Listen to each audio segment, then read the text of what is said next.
എല്ലാവർക്കും ഒരിക്കൽ കൂടി ബെസ്റ്റ് സ്റ്റഡി സെന്റർ യൂട്യൂബ് ചാനലിലേക്ക് സ്വാഗതം. ഇന്ന് നാം ചർച്ച ചെയ്യാൻ ഉദ്ദേശിക്കുന്നത് +2 തുല്യതാ കോഴ്സിന്റെ മൈക്രോ എക്കണോമിക്സിലെ 1-ാമത്തെ അധ്യായത്തിന്റെ 3-ാമത്തെ പാർട്ട് കൂടിയാണ്. കഴിഞ്ഞ 2 വീഡിയോകളിൽ നാം ചർച്ച ചെയ്തിരുന്നത് എക്കണോമിക്സുമായി ബന്ധപ്പെട്ട കുറച്ച് കാര്യങ്ങളായിരുന്നു. അതായത് എന്താണ് എക്കണോമിക്സ്, എക്കണോമിക്സിന്റെ പിതാവ് ആരാണ്, എക്കണോമിക്സിന്റെ നിർവചനങ്ങൾ എന്തൊക്കെയാണ് എന്നെല്ലാം നാം കഴിഞ്ഞ വീഡിയോകളിൽ ചർച്ച ചെയ്തു. അതോടൊപ്പം തന്നെ അടിസ്ഥാന സാമ്പത്തിക പ്രശ്നങ്ങൾ ഏതെല്ലാമാണ്, അവയുടെ പ്രശ്ന പരിഹാരങ്ങൾക്ക് സമ്പദ് വ്യവസ്ഥകൾ എന്തെല്ലാമാണ് പരിഹരിച്ചിട്ടുള്ളത്, ഏതെല്ലാം മാർഗങ്ങളാണ് സ്വീകരിച്ചിട്ടുള്ളത്, ഇതൊക്കെയായിരുന്നു കഴിഞ്ഞ ക്ലാസ്സുകളിൽ നാം ചർച്ച ചെയ്തിരുന്നത്. നമുക്കറിയാം, ആധുനിക സാമ്പത്തിക ശാസ്ത്രത്തിന്റെ പിതാവാണ് ആഡം സ്മിത്ത്. അദ്ദേഹത്തിന്റെ വിഖ്യാതമായ ഗ്രന്ഥമാണ് ദ വെൽത്ത് ഓഫ് നേഷൻസ്. അതുപോലെ തന്നെ സാമ്പത്തിക ശാസ്ത്രത്തിന്റെ അടിസ്ഥാന പ്രശ്നങ്ങൾക്കുള്ള കാരണങ്ങളും നാം പറഞ്ഞു കഴിഞ്ഞു. അതായത് മനുഷ്യന്റെ ആവശ്യങ്ങൾ ധാരാളമാണ്, അവ നിറവേറ്റാനുള്ള വിഭവങ്ങൾ വളരെ കുറവാണ്, ഉള്ള വിഭവങ്ങൾക്ക് തന്നെ വ്യത്യസ്തങ്ങളായ ഉപയോഗങ്ങളുമുണ്ട്. അപ്പോൾ അവിടെ ഒരു തെരഞ്ഞെടുപ്പിന്റെ അല്ലെങ്കിൽ ഒരു സാക്രിഫൈസിന്റെ ഒരു വിഷയം അവിടെ കടന്നു വരുന്നു. ഇങ്ങനെയാണ് സാമ്പത്തിക പ്രശ്നങ്ങൾ രൂപപ്പെടുന്നത്. അപ്പൊ എന്തൊക്കെയാണ് അടിസ്ഥാന സാമ്പത്തിക പ്രശ്നങ്ങൾ എന്ന് നാം പറഞ്ഞു കഴിഞ്ഞു. അതായത് ദൗർലഭ്യ വിഷയങ്ങൾ കടന്നു വരുന്നു. അതുകൊണ്ട് തന്നെ അടിസ്ഥാന സാമ്പത്തിക പ്രശ്നങ്ങൾ ഏതൊക്കെയാണ് എന്നും ഒരു സമ്പദ് വ്യവസ്ഥ അതിനെങ്ങനെയാണ് പരിഹാരം കണ്ടത് എന്നുമെല്ലാമാണ് നമ്മൾ കഴിഞ്ഞ വീഡിയോയിൽ ചർച്ച ചെയ്തത്. എന്നാൽ ഇന്ന് നമ്മൾ ഇനി ചർച്ച ചെയ്യാൻ പോകുന്നത് പ്രൊഡക്ഷൻ പോസിബിലിറ്റി കർവ്, അതായത് ഉൽപാദന സാധ്യതാ വക്രം. ഈ അധ്യായത്തിലെ ഏറ്റവും പ്രധാനപ്പെട്ട ഒരു പോയിന്റാണ് ഈ PPC, അതായത് പ്രൊഡക്ഷൻ പോസിബിലിറ്റി കർവ് എന്ന് പറയുന്നത്. നമുക്കറിയാം, അടിസ്ഥാന സാമ്പത്തിക പ്രശ്നങ്ങളെ ഗ്രാഫിന്റെ രൂപത്തിൽ ചിത്രീകരിക്കുന്ന, അതുമായി ബന്ധപ്പെട്ട ആ പ്രശ്നങ്ങൾ എങ്ങനെയാണ് മനസ്സിലാക്കി തരുന്നതിനുള്ള ഒരു കർവാണ് പ്രൊഡക്ഷൻ പോസിബിലിറ്റി കർവ് എന്ന് പറയുന്നത്. ഇത് ആവിഷ്കരിച്ചിട്ടുള്ളത് ആധുനിക സാമ്പത്തിക ശാസ്ത്രജ്ഞനായ പോൾ എ സാമുവൽസൺ ആണ്. അപ്പൊ എന്താണ് പ്രൊഡക്ഷൻ പോസിബിലിറ്റി കർവ്, ഉൽപാദന സാധ്യതാ വക്രം എന്ന് പറഞ്ഞാൽ നോക്കാം നമുക്ക്. ലഭ്യമായ സാങ്കേതിക വിദ്യയും വിഭവങ്ങളും പൂർണ്ണമായും വിനിയോഗിച്ചുകൊണ്ട് ഒരു സമ്പദ് വ്യവസ്ഥക്ക് ഉൽപ്പാദിപ്പിക്കാൻ കഴിയുന്ന 2 സാധനങ്ങളുടെ വ്യത്യസ്തങ്ങളായ അളവുകളുടെ സംയോജനങ്ങളെ യോജിപ്പിച്ച് വരക്കുമ്പോൾ ലഭിക്കുന്ന വക്രമാണ് പ്രൊഡക്ഷൻ പോസിബിലിറ്റി കർവ്. അതായത് 2 കാര്യമാണ് ശ്രദ്ധിക്കേണ്ടത്. നമ്മൾ നേരത്തെ പറഞ്ഞിരുന്നു എന്തുൽപാദിപ്പിക്കണം, എങ്ങനെ ഉൽപ്പാദിപ്പിക്കണം എന്ന്. അപ്പൊ എങ്ങനെ ഉൽപ്പാദിപ്പിക്കണം എന്നുള്ളതിന് 2 രീതികളായിരുന്നു നമ്മൾ പറഞ്ഞിരുന്നത്.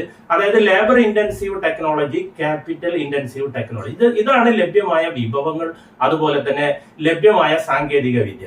അപ്പൊ സാങ്കേതിക വിദ്യയും അതുപോലെ തന്നെ വിഭവങ്ങളും പൂർണ്ണമായും ഉപയോഗിച്ചുകൊണ്ട് ഒരു സമ്പദ് വ്യവസ്ഥ ഉൽപ്പാദിപ്പിക്കുന്ന 2 സാധനങ്ങളുടെ, 2 സേവനങ്ങളുടെ ചേരുവകളെ കൃത്യമായി നമ്മൾ ഗ്രാഫ് രൂപത്തിൽ ചിത്രീകരിക്കുമ്പോൾ അതിന് പറയുന്ന പേരാണ് പ്രൊഡക്ഷൻ പോസിബിലിറ്റി കർവ്. അപ്പൊ എങ്ങനെയൊക്കെയാണ് സാധ്യതകൾ എന്ന് നമുക്ക് നോക്കാം. നമുക്ക് ഒരു സമ്പദ് വ്യവസ്ഥ ഉൽപ്പാദിപ്പിക്കുന്ന സാധ്യതകളെ നമുക്ക് ABCDEF എന്നുള്ള രീതിയിൽ ഞാൻ ഇവിടെ ചിത്രീകരിച്ചിട്ടുണ്ട്. അതോടൊപ്പം തന്നെ അവർ ഉൽപ്പാദിപ്പിക്കുന്ന 2 സാധനങ്ങൾ എന്ന് പറയുന്നത് ഗോതമ്പും വസ്ത്രവുമാണ്. അപ്പൊ ഇവിടെ നോക്കാം, ലഭ്യമായ സാങ്കേതിക വിദ്യയും വിഭവങ്ങളും പൂർണ്ണമായും ഉപയോഗപ്പെടുത്തി വസ്ത്രം മാത്രമാണ് നിർമ്മിക്കുന്നതെങ്കിൽ അവിടെ നമുക്ക് 15 യൂണിറ്റ് ഉൽപ്പാദിപ്പിക്കാൻ കഴിയുമെന്ന് നമ്മൾ സങ്കല്പിക്കുക. അപ്പം എല്ലാ വിഭവങ്ങളും വസ്ത്രത്തിന് വേണ്ടി ചെലവഴിച്ചു കഴിഞ്ഞാൽ അവിടെ 15 യൂണിറ്റ് വസ്ത്രം ഉൽപ്പാദിപ്പിക്കാൻ കഴിയും. അപ്പൊ ഇവിടെ ഗോതമ്പ് നമുക്ക് ഉൽപ്പാദിപ്പിക്കാൻ കഴിയുന്നില്ല. ഇനി നോക്കൂ, ഗോതമ്പ് 1 യൂണിറ്റ് ഉൽപ്പാദിപ്പിക്കുകയാണെങ്കിൽ വസ്ത്രം നമുക്ക് 14 യൂണിറ്റ് ഉപയോഗിക്കാൻ അല്ലെങ്കിൽ ഉൽപ്പാദിപ്പിക്കാൻ കഴിയുകയുള്ളൂ. ഇനി നോക്കാം, ഗോതമ്പ് നമ്മൾ 2 യൂണിറ്റ് ആക്കി വർദ്ധിപ്പിക്കുകയാണെങ്കിൽ വസ്ത്രം നമുക്ക് 12 യൂണിറ്റ് ആക്കി ഉൽപ്പാദിപ്പിക്കാൻ കഴിയുള്ളൂ. ഇനി ഗോതമ്പ് നമ്മൾ 3 യൂണിറ്റ് ആക്കി വർദ്ധിപ്പിക്കുകയാണെങ്കിൽ ഇവിടെ നമുക്ക് 3 കുറച്ച് കഴിഞ്ഞാൽ 9 യൂണിറ്റ് വസ്ത്രം ഉൽപ്പാദിപ്പിക്കാൻ കഴിയുകയുള്ളൂ. ഇനി നോക്കാം, നമുക്ക് ഗോതമ്പ് 4 യൂണിറ്റ് ആയി വർദ്ധിപ്പിക്കുന്നു. അപ്പൊ ഇവിടെ നമുക്ക് വസ്ത്രം 5 യൂണിറ്റ് ആക്കി ഉൽപ്പാദിപ്പിക്കും. ഇവിടെ 4 കുറച്ചതാണ്. ഇനി നോക്കാം, ഗോതമ്പ് 5 യൂണിറ്റ് ആയി നമ്മൾ ഉൽപ്പാദിപ്പിക്കുകയാണെങ്കിൽ വസ്ത്രം ഇവിടെ ഉൽപ്പാദിപ്പിക്കാൻ കഴിയുന്നില്ല. അപ്പൊ ഒരു സമ്പദ് വ്യവസ്ഥക്ക് 2 സാധനങ്ങൾ ഉൽപ്പാദിപ്പിക്കാൻ പറ്റുന്ന, അതായത് ഇവിടെ പ്രത്യേകം ശ്രദ്ധിക്കേണ്ടത് പൂർണ്ണമായും വിനിയോഗിക്കുക. ഇതാണ് ഇതിൽ ഏറ്റവും പ്രധാനപ്പെട്ടത്. ഫുള്ളർ യൂട്ടിലൈസേഷൻ, പൂർണ്ണമായും വിനിയോഗിച്ചുകൊണ്ട്. അപ്പൊ ഇവിടെ വിനിയോഗിച്ചുകൊണ്ട് ഉൽപ്പാദിപ്പിക്കാൻ പറ്റുന്ന സാധനങ്ങളുടെ ചേരുവകളാണ്, സാധ്യതകളാണ് ഇവിടെ കൊടുത്തിരിക്കുന്നത്. അപ്പൊ ഇവിടെ നോക്കൂ, പൂർണ്ണമായും വസ്ത്രം ഉൽപ്പാദിപ്പിക്കുകയാണെങ്കിൽ 15 യൂണിറ്റ് വസ്ത്രം ഉൽപ്പാദിപ്പിക്കാം. അപ്പൊ ഗോതമ്പ് ഉൽപ്പാദിപ്പിക്കാൻ പറ്റില്ല. ഇനി ഗോതമ്പ് 5 യൂണിറ്റ് ആണ് ഉൽപ്പാദിപ്പിക്കുന്നതെങ്കിൽ വസ്ത്രം എന്ത് ചെയ്യാനില്ല, ഉൽപ്പാദിപ്പിക്കാൻ പറ്റുന്നില്ല. അപ്പൊ പൂർണ്ണമായും വിനിയോഗിച്ചുകൊണ്ട് ഉള്ള ഒരു ഉൽപാദന സാധ്യത പട്ടികയാണ് നമ്മൾ ഇവിടെ കൊടുത്തിരിക്കുന്നത്. ഈ പട്ടിക ഉപയോഗപ്പെടുത്തി നമ്മളൊരു ഗ്രാഫിലേക്ക് ചിത്രീകരിച്ചു കഴിഞ്ഞാൽ നമുക്ക് ലഭിക്കുന്ന വക്രമാണ് ഉൽപാദന സാധ്യത വക്രം, അതായത് പ്രൊഡക്ഷൻ പോസിബിലിറ്റി കർവ് എന്നുള്ളത്. ഇത് ആവിഷ്കരിച്ചിട്ടുള്ള ആളാണ് പോൾ എ സാമുവൽസൺ. അപ്പൊ നമുക്ക് ഇതൊന്ന് ചിത്രീകരിച്ച് നോക്കാം. ഇവിടെ നോക്കൂ, ഗോതമ്പ് 0, വസ്ത്രം 15. അപ്പൊ ഞാൻ ഇത് y അക്ഷമാണ്. ഈ y അക്ഷത്തിൽ ഞാൻ വസ്ത്രം എന്ന് അടയാളപ്പെടുത്തിയിരിക്കുന്നു, x അക്ഷത്തിൽ ഞാൻ ഗോതമ്പും അടയാളപ്പെടുത്തിയിരിക്കുന്നു. അപ്പൊ നോക്കാം, ഗോതമ്പിന്റെ സാധ്യത 0, അതുപോലെ തന്നെ വസ്ത്രം 15. അപ്പൊ 15 എന്ന് പറയുമ്പോൾ ഇവിടെയാണ്. അപ്പൊ നമുക്ക് ഇവിടെ ഒന്ന് മാർക്ക് ചെയ്യാം 15. അപ്പൊ 0, 15. അടുത്ത നോക്കൂ, 1, 14. അപ്പൊ ഞാൻ 1 ഇവിടെ എടുത്തു, ഇനി 14 ഇവിടെ. അപ്പൊ 1, 14. അടുത്ത നോക്കൂ, 2, 12. ഇവിടെ 2 എടുത്തു, ഇവിടെ ഞങ്ങള് 12 എടുത്തു. 2, 12. ഇനി 3, 9. ഇവിടെ 3 എടുത്തു. അപ്പൊ 8ന്റെയും 10ന്റെയും ഇടയിലായിട്ടാണ് 9 വരിക. ഇവിടെ 3, 9 തടയപ്പെടുത്തി. ഇനി നാലാമത്തെ നോക്കൂ, 4, 5. ഇവിടെ 4, അതുപോലെ തന്നെ ഇവിടെ 5. 5 പറയുമ്പോൾ 6ന്റെയും 4ന്റെയും ഇടയിൽ ഇവിടെ എങ്ങനെ ആയിട്ടാണ് വരിക. ഇത് ഞാൻ ഏകദേശമാണ്, നിങ്ങൾ എക്സാമിനൊക്കെ ചോദിക്കുമ്പോൾ കൃത്യമായിട്ട് തന്നെ അടയാളപ്പെടുത്തുക. ഇനി അടുത്ത നോക്കൂ, 5, 0. ഇവിടെ 5 ആണ്, ഇവിടെ 0. ഇവ രണ്ടും കൂടി ചേരുന്ന ഭാഗം ഇവിടെ. അപ്പൊ നമുക്ക് ഇതിന് ഇങ്ങനെ ഒരു വരച്ച് നോക്കിയാൽ നമുക്കൊരു കർവായിട്ട്, വക്രമായിട്ട് കിട്ടുന്നു. ഇതാ ഞാൻ ഇവിടത്തെ സാധ്യതയെ എ എന്ന് കൊടുക്കുന്നു, ഇവിടെ ബി, ഇവിടെ സി, ഇവിടെ ഡി, ഇവിടെ ഇ, ഇവിടെ എഫ്. അപ്പൊ എ മുതൽ എഫ് വരെയുള്ള സാധ്യതകളാണ് ഇവിടെ കൊടുത്തിരിക്കുന്നത്. അപ്പോൾ ഈ വക്രം കൊണ്ട് നമുക്ക് സൂചിപ്പിക്കുന്നത്, ഇതിൽ നിന്ന് മനസ്സിലാക്കുന്നത്, ഈ സമ്പദ് വ്യവസ്ഥയുടെ അല്ലെങ്കിൽ ഈ രാജ്യത്തിന്റെ മൊത്തം വിഭവങ്ങൾ ഉപയോഗപ്പെടുത്തിക്കൊണ്ട് പരമാവധി ഉൽപ്പാദിപ്പിക്കാൻ പറ്റുന്ന സാധനത്തിന്റെ അല്ലെങ്കിൽ സേവനങ്ങളുടെ വക്രമണി കാണിക്കുന്നത്. അപ്പൊ ഇതിൽ നിന്ന് മനസ്സിലാവുന്നത്, ഇതിന്റെ മറുപാതി, ഇതിന്റെ അപ്പുറത്തേക്ക്, ഇപ്പൊ ഞാൻ ഇവിടെ എഫ് കൊടുത്തു, ഇനി ഇവിടെ ഞാൻ ജി എന്നൊരു പോയിന്റ് കൊടുത്തു, ഇവിടെ ഒരു ജി. ഈ ജി എന്ന പോയിന്റിൽ നമുക്ക് മനസ്സിലാവുന്നത് ഇവിടെ പരമാവധിയാണിത്. അപ്പൊ ഇതിന്റെ അപ്പുറത്തേക്ക് ഈ ജി എന്ന പോയിന്റിലേക്ക് ഒരു രാജ്യത്തിനെ ഉൽപ്പാദിപ്പിക്കാൻ കഴിയില്ല. പരീക്ഷയ്ക്ക് ചോദിക്കാറുണ്ട്, ഇങ്ങനെ ഒരു ചിത്രം തരും, ചിത്രം തന്നിട്ട് ജി കൊണ്ട് അർത്ഥമാക്കുന്നത് എന്താണ്, അത് ഞാൻ ഇവിടെ ഒരു പോയിന്റ് കൊടുക്കുന്നുണ്ട്, എച്ച് കൊണ്ട് അർത്ഥമാക്കുന്നത് എന്താണ് എന്ന് പരീക്ഷയ്ക്ക് ചോദിക്കാറുണ്ട്. അപ്പൊ ജി എന്നുള്ള പോയിന്റ് ഉൽപാദന സാധ്യത വക്രത്തിന്റെ അപ്പുറത്തായത് കൊണ്ട് ഇത് ഉൽപ്പാദിപ്പിക്കാൻ ഈ രാജ്യത്തിന് കഴിയില്ല, അല്ലെങ്കിൽ ഉൽപ്പാദിപ്പിക്കാനുള്ള വിഭവങ്ങൾ അവരുടെ അടുത്ത് ഇല്ല എന്നാണ് അതുകൊണ്ട് അർത്ഥമാക്കുന്നത്. എന്നാൽ എച്ച് എന്ന പോയിന്റ് കൊണ്ട് ഉദ്ദേശിക്കുന്നത് ഈ രാജ്യത്തിന്റെ വിഭവങ്ങൾ പൂർണ്ണമായും ഉപയോഗപ്പെടുത്തിയില്ല എന്നുള്ളതാണ് എച്ച് കൊണ്ട് അർത്ഥമാക്കുന്നത്.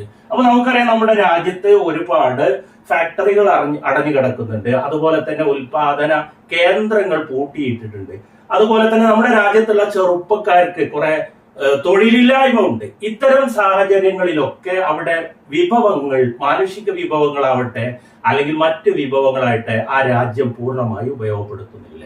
അപ്പൊ ഈ ഉപയോഗപ്പെടുത്താത്ത വിഭവത്തെയാണ് ഈ കാണിക്കുന്നത്, അല്ലെങ്കിൽ ഈ സാധ്യത മുഴുവനായിട്ടും വിഭവങ്ങൾ ഉപയോഗിക്കുന്നില്ല. അപ്പൊ ഇങ്ങനെയുള്ള ഈ ഒരു ഗ്രാഫിനെയാണ് നമ്മൾ ഉൽപാദന സാധ്യത വക്രം, അതായത് പ്രൊഡക്ഷൻ പോസിബിലിറ്റി കർവ് എന്നതുകൊണ്ട് ഉദ്ദേശിക്കുന്നത്.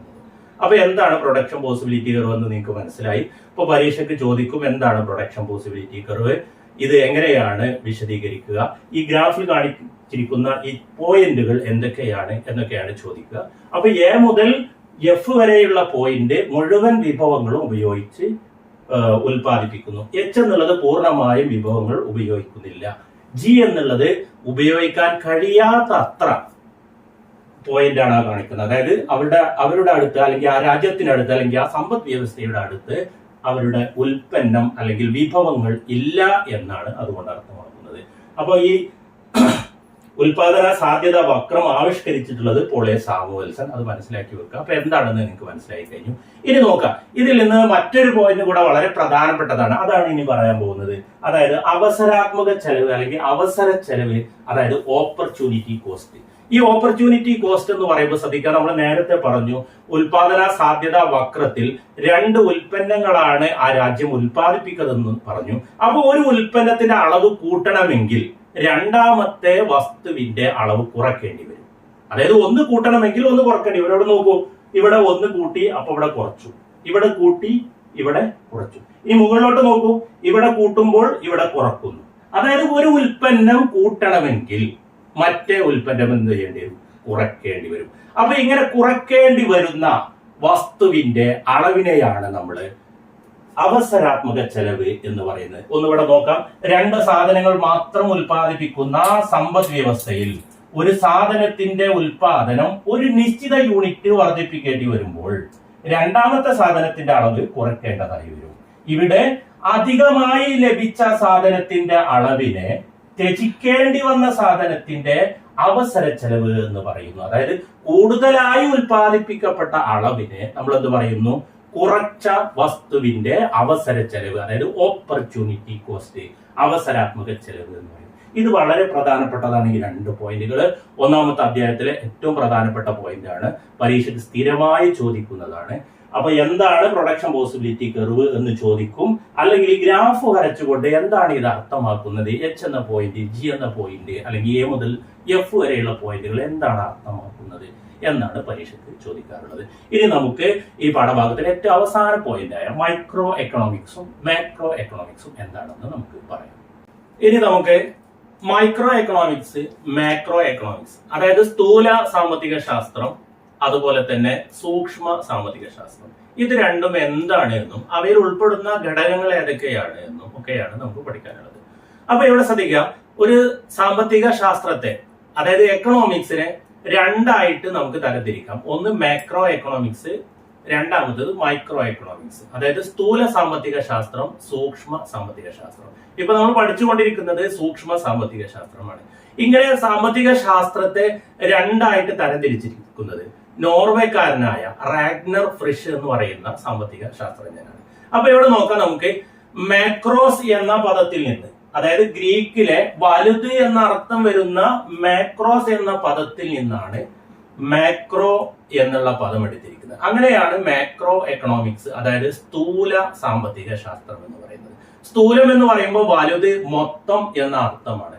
അപ്പൊ അതുകൊണ്ട് തന്നെ ഒരു സമ്പദ് വ്യവസ്ഥയുടെ മൊത്തത്തിലുള്ള പഠനത്തെയാണ്, പഠന ശാഖകളെയാണ് നമ്മൾ മാക്രോ എക്കണോമിക്സ് എന്ന് പറയുന്നത്. അതായത് മാക്രോ എക്കണോമിക്സ് മൊത്തത്തിലുള്ള പഠനത്തെയാണ് സൂചിപ്പിക്കുന്നത്. അതായത് ഒരു സമ്പദ് വ്യവസ്ഥയുടെ മൊത്തം ഡിമാൻഡ്, അതായത് ടോട്ടൽ ഡിമാൻഡ്, അതുപോലെ സമ്പദ് വ്യവസ്ഥയുടെ മൊത്തം സപ്ലൈ, അതുപോലെ സമ്പദ് വ്യവസ്ഥയുടെ മൊത്തം വരുമാനം, ഇങ്ങനെ മൊത്തത്തിലുള്ള പഠനത്തെയാണ് നമ്മൾ മാക്രോ എക്കണോമിക്സ് എന്ന് പറയുന്നത്.